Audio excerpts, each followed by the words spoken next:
So March 5th, 1770, a bunch of British soldiers that night came out, causing a big commotion. It caused the townhouse bell to ring.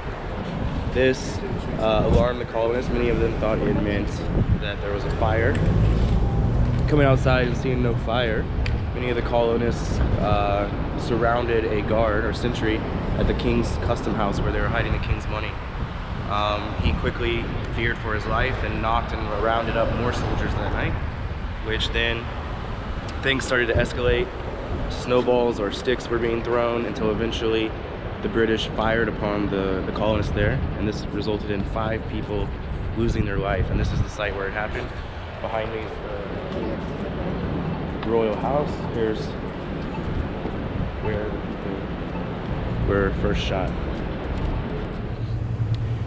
So after the Boston Massacre, the king realized that the Bostonians were probably a little pissed off. So to make things better, he decided to take away all the taxes that he had taxed on the Townsend Act, except for the tax on tea. This was because the British East India Trading Company, which was a royal company, had lots of surplus tea, and so they imposed a tax on foreign tea so that colonists would be more likely to buy their tea. However, this did not have the effect that the king had hoped, and the colonists were still pissed off. And this is colonists from all the colonies. They decided, nope, we're not going to buy any of the British tea. And many colonies were actually able to keep the tea from even coming into the harbor. They turned away the British East India trading ships. However, since the king had pretty much already replaced Boston's colonial government, and the colonial governor of Boston was a loyalist to the king, he actually used the British Navy to force in the tea ships. This obviously did not make the people very happy, and so the Sons of Liberty planned to board the ships dressed as Native Americans and throw the tea into the Boston harbor. And behind me, you can see a replica of one of the ships that they would have boarded, and into this harbor is where they destroyed the tea. This actually backfired for the colonists, though. The king made them pay back the British East India Trading Company for all the tea. However, Boston refused, and the king actually closed down the port of Boston. However, so many of the other colonies were inspired by Boston's rebellious acts that they were actually giving and trading supplies with them to help encourage them to keep the boycott against the English. This was for the first time that the colony showed unity in the rebellion against the British, and it would only grow from here. Following the Boston Tea Party, the king issued the Massachusetts Government Act, which completely took over the colonial government of Massachusetts. Massachusetts is the colony in which Boston resided. The colonists of Massachusetts quickly formed the Suffolk Resolves, which rejected the royal government and formed their own colonial government in Concord. Here they trained militia, stockpiled ammunitions and guns while waiting for a confrontation with the British. Eventually, the British found out about this illegitimate government in Concord and planned to march and destroy it.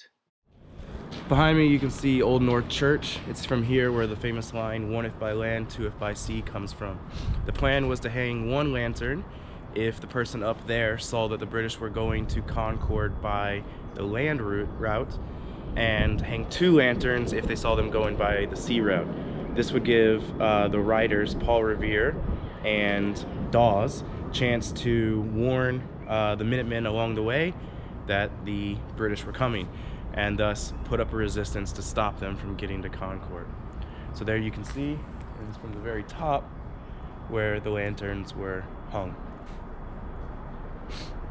It was 2, by the way, 2 by sea. As Paul Revere was alerting the colonists that the British were coming, a small group of militiamen gathered where I'm standing today to oppose the British forces. Their job was to slow their progression onto Concord so that the colonists had enough time to get rid of the small arsenal that they had there. Their commanders actually ordered them to not engage in a fight, but to disperse once a shot rang out. However, as 700 British soldiers appeared and faced off against 70 colonists and yelled for them to put down their arms, somehow a shot rang out that night.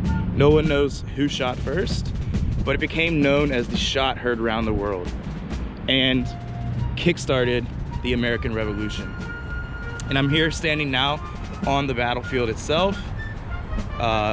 Behind me, there's a monument to those militiamen who sacrificed their lives that day. There were about 8 men who died on the colonist side versus 2 of the British side.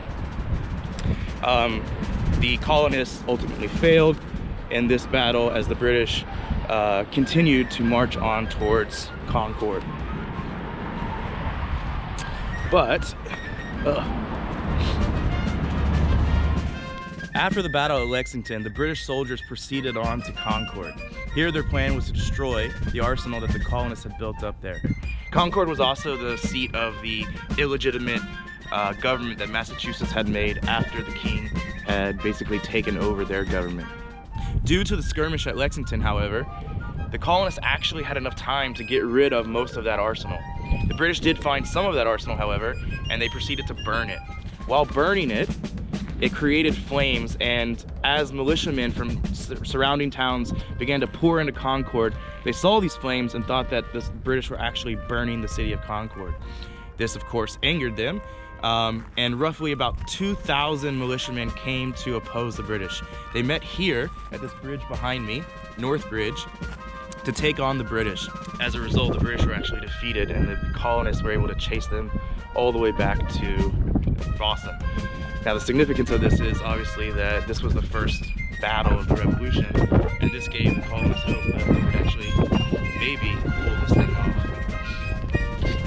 A few months after the battles of Lexington and Concord, the colonist forces learned that the British planned to occupy 2 hills just outside of Boston. That was Breed's Hill and Bunker's Hill. The day that the British woke up and planned to siege those hills, they woke up to find that the colonists had already sieged it and built up some primitive fortifications there. Thus, they then went to try to take that hill from the colonists, and the colonists were able to withstand their attacks twice. Not once, but twice. And this is the battles of Bunker Hill and Breed's Hill. Even though the colonists were able to withstand 2 attacks from the British, in the end they had to retreat and give up the hill because they ran out of ammo. So the British technically won the Battle of Bunker Hill as they were able to take the hill.